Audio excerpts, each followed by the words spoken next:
there is a game that got postponed and we will not be able to do a recap on. New Jersey, New York, Gotham FC was set to host North Carolina Courage. A little bit of a rematch, I guess, from the East Region group play. Those two teams going head to head during the Challenge Cup and walking away with a draw. North Carolina Courage getting the better of the 2-game series within them. But unfortunately, ahead of the match, a little bit of back and forth. The league announced a new COVID protocol. They announced a new COVID player replacement policy. It's about 24 hours before kickoff.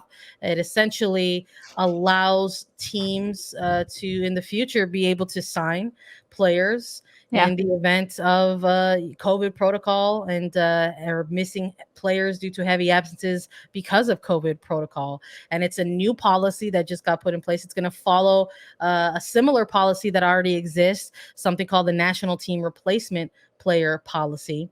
But the COVID protocol policy is currently going to be in place for at least the next 60 days, and it will be reevaluated by the league and the NWSL Players Association, as we are still currently in the process of navigating an ongoing pandemic.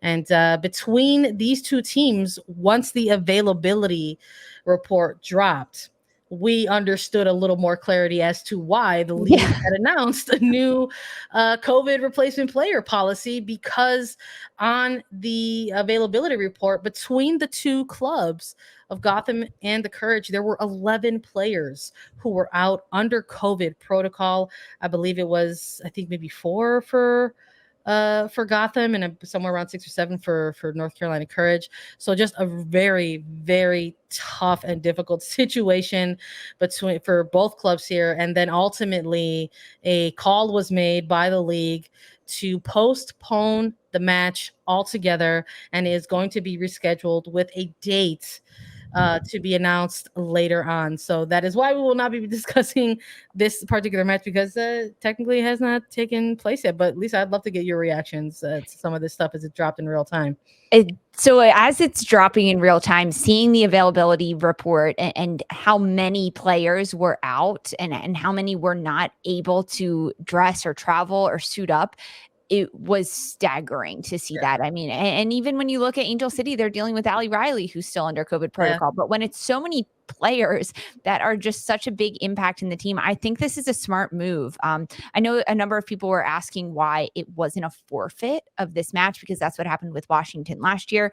I'm not entirely sure why not, but which side would forfeit if there was both on either side, which players are more important and who is to judge of that, considering there's 11 out total between the two sides. And then ultimately the new protocol within the league saying that you can sign COVID replacement players, but they're going to reassess that in 60 days between the league and the PA. This is interesting. I mean, these are weird times we're still dealing with. The fact that this is happening, and I don't know the protocol, if these players are getting tested weekly or daily, or if it's more like they're feeling sick or they know they were exposed and then they get tested. I don't know that from that sense, but it's the league is at least making decisions.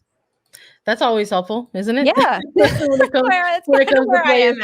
of where I'm at right now. When it comes to player safety and game day, match day safety as well. I think it was, whereas if people are wondering if we think this is the right call, I think we're both in agreement that yes, it was correct to go ahead and just postpone this match altogether. And considering that the new COVID replacement player policy was something that obviously came to life with consultation with the NWSL Players Union, that this was probably a mutual agreement as well. So unfortunate to not have this match, be played and us not be able to chat a little bit about it, but we'll have to keep our eye on it in the future.